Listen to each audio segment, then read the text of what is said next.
Hola, ¿cómo están? Bienvenidos al episodio de hoy del podcast Perspectivas UNB. En esta ocasión les vamos a hablar sobre el aniversario de la Constitución mexicana. Hace algunos días por ahí tuvimos un puente, descansamos, estuvimos muy relajados, pero muchos de ustedes, estoy segura, que no sabían qué era lo que estábamos conmemorando, ¿no? Entonces, precisamente decidimos tomar este espacio para contarles por qué es que el lunes, hace algunos lunes, nos tocó descansar. Para eso traemos a una invitada especial, es la primera vez que está aquí con nosotros, entonces nos sentimos muy honrados. Ella es la maestra Ana Yoko Fajardo, ella, los estudiantes de Derecho ya la han de conocer a la perfección, pero para los que no, aquí se la presentamos. ¿Cómo está, maestra? Hola, muy buenas tardes. Muchas gracias por la invitación. Para mí es un honor estar aquí con ustedes y poder compartir un poquito del conocimiento que nosotros tenemos en la comunidad del derecho y me complace saludarlas y verlos y espero poder contribuir a su acervo cultural. Claro que sabemos que así va a ser. Muy bien, bueno, me voy a permitir leer un poquito porque la verdad no tengo una memoria de elefante, por así decirlo, pero precisamente el 5 de febrero de 1917 se promulgó nuestra Carta Magna, es decir, la Constitución Política de los Estados Unidos Mexicanos. Y como mencionamos, es la que nos rige actualmente. Para darnos una idea de lo importante, les menciono algunos de los datos más interesantes de esta constitución. Primero que nada, reconoce la libertad de religión, la libertad de expresión, reconoce que todos los individuos tienen derecho a recibir educación, que la jornada de trabajo debe de ser de 8 horas, etcétera, ¿no? Entonces, todas las leyes y artículos que nos dicen qué derechos y qué obligaciones tenemos nosotros como mexicanos se encuentran precisamente aquí en la Constitución, ¿no? Entonces, para comenzar, maestra, le quisiera hacer la pregunta así como para detonar. ¿Cuáles son nuestras garantías individuales y dónde se encuentran manifestadas en la Constitución? Ok, el término garantías individuales ha cambiado un poquito. Nuestra Constitución Política de los Estados Unidos Mexicanos tuvo una reforma significativa en el año del 2011. En este año se reforma el artículo primero a la Constitución y se cambia el término de garantías individuales por el de derechos humanos. Entonces, en base a la reforma del 2011 hasta la fecha, le puedo decir que esos derechos humanos ahora son los que usted acaba de mencionar, como la libertad de culto religioso, que también podría entenderse como la libertad de conciencia, también puede ser el libre desarrollo de la personalidad, la dignidad humana, también podemos encontrar el derecho a la educación, el derecho a la salud, el derecho al trabajo, entre otros. Y si me preguntan exactamente dónde se encuentra, yo podría decirles que están en los 136 artículos de la Constitución, pero los básicos y los fundamentales se encuentran dentro del artículo primero al 29. Ok, muy bien, muy interesante. Yo sé que todos sus alumnos de derecho esta pregunta dijeron, yo ya me la sé, pero para los que a lo mejor no estamos muy involucrados precisamente en lo que son las leyes, los artículos, pues es algo importante. Todo mexicano debería de saberlo, ¿no? Entonces, precisamente es el objetivo que tenemos nosotros ahorita en este espacio. Vamos a seguir un poquito con esta cuestión de conocer lo que es la constitución política. Y le quisiera preguntar cómo es que está dividida o si nos puede hablar un poquito de lo que es la estructura de la constitución.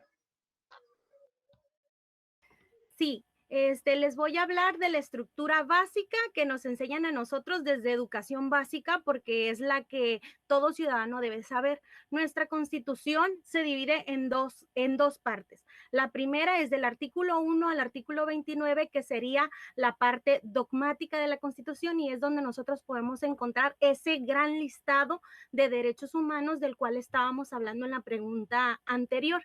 Y del artículo 30 al artículo 136, nosotros encontramos todo lo que es la parte orgánica de la Constitución. ¿Esto qué significa? Que ahí vamos a encontrar la forma en la que el Estado o el gobierno va a estar organizado para su funcionamiento. Ok, muy bien. Entonces, del artículo 1 al 29, como mencionaba, se encuentran las garantías.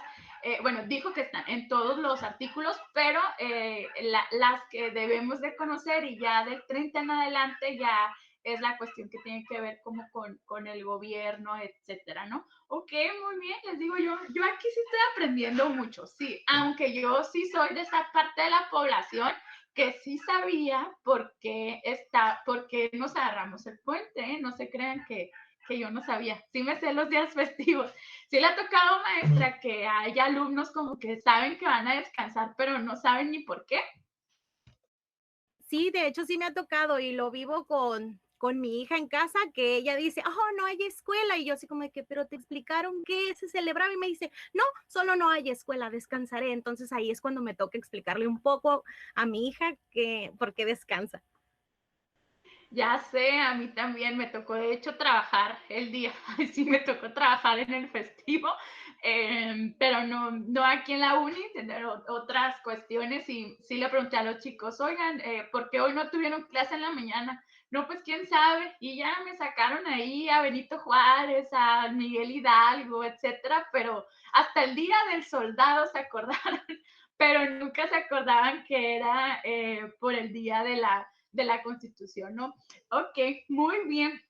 Bueno, entonces ya vamos conociendo un poquito de la estructura, ya sabemos que se divide del artículo 1 al 29, del 30 en adelante. ¿Qué tanto bueno, yo sé que los abogados, ellos sí deben de conocer como de la A a la Z, la Constitución política, pero ¿qué tanto nos recomienda usted a un mexicano promedio, por así decirlo, involucrarnos o conocer sobre la Constitución? ¿De qué nos puede servir? Bueno, yo daría como consejos para conocer la Constitución, primero que nada, su nombre oficial. Todo el mundo le dice Constitución Política o le dice nada más Constitución, pero su nombre real es Constitución Política de los Estados Unidos Mexicanos. Ese es el nombre exacto. Entonces, mi primer consejo para empezar a conocer de ella sería aprendernos el nombre correcto. Lo segundo es el día en el que se promulgó, que es el 5 de febrero de 1917.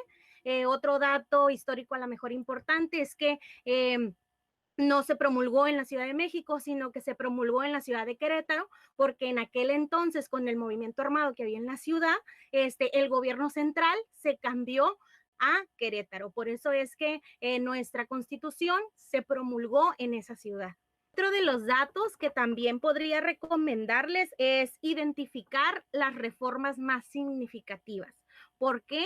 Porque en la papelería de la tiendita de la esquina, a lo mejor en alguna librería oficial, me van a vender una constitución a un precio módico, pero nunca nos van a vender la constitución actualizada.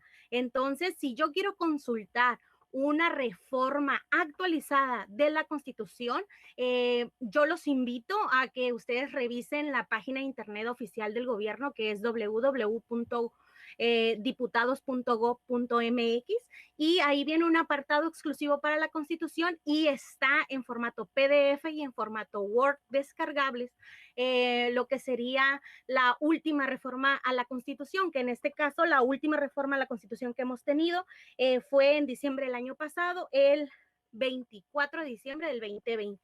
Entonces ahí estaría la más actualizada. ¿Por qué? Porque si yo digo, bueno, es que mi mamá ya tenía el librito, pues van a ver algunos artículos que ya cambiaron y no nos van a servir. Entonces hay que consultar la que esté en línea y esté actual. Ese sería otro de los consejos. Y lo último y para mí más importante es que ustedes identifiquen que nosotros gozamos de derechos humanos, pero las instituciones gubernamentales en ciertas ocasiones vulneran esos derechos humanos. ¿Qué significa? Que los van a violentar y no los van a respetar. Entonces, nuestra Constitución nos marca que existe un organismo autónomo y con patrimonio propio que va a defender esos derechos humanos. Entonces, a mí me gustaría que también identificaran cuáles son esos dos organismos que la Constitución ampara. Y el primero sería para vulneraciones de derechos humanos en contra de servidores públicos federales, la CNDH, conocida como Comisión Nacional de los Derechos Humanos, o para los servidores públicos locales, tanto municipales como estatales. Nosotros tenemos aquí en Baja California a la CEDHBC, que es la Comisión Estatal de los Derechos Humanos de Baja California. Ok, muy bien, es muy interesante eso que nos dicen porque sí es cierto, ¿no? En muchas de las ocasiones nosotros vamos corriendo por la constitución de la papelería porque ya nos encargaron una tarea sin saber que hay muchas actualizaciones que se le han hecho, ¿no? En este caso, la verdad, yo me he dado a la tarea de conocer un poquito lo que es el artículo tercero, principalmente pues por las clases que me toca dar, y sí, justamente en los grupos hemos revisado todos estos cambios. Si hay una palabra que diga mal, claro que me puede corregir, pero todos estos cambios, estas reformas, no sé si serían mandatos que a lo mejor ya están derogados, entonces sí es muy importante conocer porque va cambiando, ¿no? Y también quizás conocer el proceso que se tiene que llevar a cabo para que exista un cambio a algún artículo de la Constitución. Y también esta cuestión que nos menciona de los derechos humanos, ¿no? Que para eso es lo que nos sirve principalmente, para saber cuáles son nuestros derechos, pero sobre todo ser conscientes que todo derecho viene acompañado de una obligación o de una responsabilidad. Entonces, apegarnos precisamente a lo que dice nuestra Constitución Política de los Estados Unidos Mexicanos, pero no solamente para lo que nos conviene, ¿no? Sino también en nuestra responsabilidad que nosotros tenemos como mexicanos. Bueno, maestra, no sé si tenga algo más que usted nos quiera comentar, algo que usted crea que los chicos deben de conocer sobre este tema de la Constitución Política de los Estados Unidos Mexicanos, no solamente los estudiantes de Derecho en general, toda nuestra comunidad estudiantil. Pues me gustaría también, si no es demasiado, agregar lo que serían las obligaciones que todo mexicano tenemos. Creo que también, así como gozamos de derechos humanos según el artículo primero, también nosotros como mexicanos tenemos obligaciones. Entonces, la primera la podemos encontrar en el artículo 31, fracción 1, y esta nos dice que todos aquellos hombres o mujeres que tengan hijos o hijas, así como algún otro niño a su cargo, deben de procurar o están obligados más bien a que estos niños vayan a la escuela. Entonces, es de suma importancia que nosotros los adultos fomentemos en los niños el amor por la educación, el amor por estar conociendo, y también despertar en ellos el interés de indagar, de buscar y de siempre tratar de que creen un concepto propio de las cosas sin que alguien se los haya impuesto.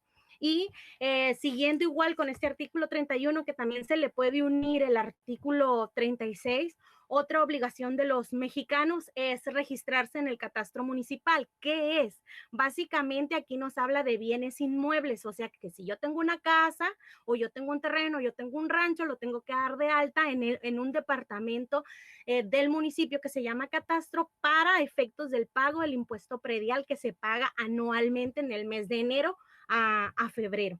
Ellos nos van a emitir una clave catastral, que es como un código con el cual nosotros vamos a poder generar nuestro pago anualmente. También, y esta es más encaminada a los chicos, pero queda, según el término de la igualdad de género, abierta la invitación a las mujeres, es de formar parte de la Guardia Nacional, recibir adiestramiento cívico y recibir adiestramiento militar. Más sin embargo, para los chicos, digamos que es una especie de carácter obligatorio cuando ellos cumplen 18 años, ir a marchar y tener su cartilla militar. Entonces, esas serían algunas de las obligaciones que nosotros podemos encontrar en el artículo 31 y en el artículo 36, y la última y más importante, que es parte de lo que sería una obligación política que tenemos los mexicanos y que este año lo vamos a hacer es emitir nuestro voto. ¿Ok? Y como último, pero este es para la comunidad universitaria, se encuentra una obligación muy importante para todo educando de que se encuentra por culminar la educación media superior. En el artículo 5 de la Constitución nos establece que para todo chico o chica que esté por culminar su estudio universitario o su licenciatura, debe de realizar un servicio social profesional de manera gratuita en alguna institución pública a beneficio de las personas. Entonces, básicamente es un requisito de exigibilidad para tener nuestro título profesional. Entonces, eso sería lo que podría agregar. Wow, mire qué importante nos resumió como el 1, 2 y 3 de lo que debemos de saber de la Constitución. Y ya ven, para que no crean que es un invento de la escuela eso del servicio social, ahí está en la Constitución, no se pueden escapar. Muy bien, pues uno de los propósitos centrales de este podcast especial en conmemoración de lo que es la promulgación de la Constitución Política de los Estados Unidos Mexicanos, fue precisamente eso, difundirlo, ¿no? El conocer cuando se promulgó, etcétera, y sobre todo hacer ver que no es un librito más y ya que debemos de tener ahí en nuestro librero o en un estante o en la mochila, sino que precisamente debemos de conocer lo básico, ¿no? Que las obligaciones y los derechos básicos que están inscritos en ella. Pues fue muy amena, maestra, esta plática. Voy a dejarles dos tareas. Una tarea a los alumnos de Derecho, que se aprendan de memoria la Constitución, ¿no es cierto? No sé si se la tengan que aprender. No, no se la tienen que aprender. Y a los que no son alumnos de Derecho, no, ustedes sí no se la aprendan, nada más denle una ojeadita por ahí para que sepan de qué se trata, pero los de Derecho, el próximo año les vamos a hacer un examen a ver si se la aprendieron. No, no es cierto, yo no sé de Derecho, ya saben, yo educadora 100%, ya dijo la maestra que no es necesario que la memoricen, pero claro que debemos de conocer qué es lo que dice. No sé, maestra, algo que guste agregar ya para despedirnos. Creo que por mi parte es todo. Estoy muy agradecida con ustedes de verme abierto este espacio para poder platicar, de poderlas conocer. La verdad me gustó mucho, me divertí y creo que es una experiencia nueva vivir esto de el trabajo en casa a través de un podcast. Así es que muchísimas gracias. No, al contrario, gracias a usted por atender esta invitación. De igual manera, invitamos a todos los demás maestros que se nos unan con algún tema de su interés. También los alumnos ya saben que este espacio está abierto para ustedes cuando quieran venir a colaborar. Como dice la maestra, es un tema que a lo mejor en clase lo vemos como que, ay, la Constitución. Aquí lo vimos de una forma más amena, más digerible. Entonces los invitamos a que nos pongan por ahí sus comentarios, desde los más serios y relacionados con el tema hasta qué te ponían a hacer en la escuela para conmemorar el Día de la Constitución, un dibujito, algo, no sé. Te invitamos a que interactúes con nosotros y te damos las gracias por habernos acompañado esta semana y te esperamos la siguiente semana con un episodio y un tema que esperamos sea de tu interés. Muchas gracias y nos vemos.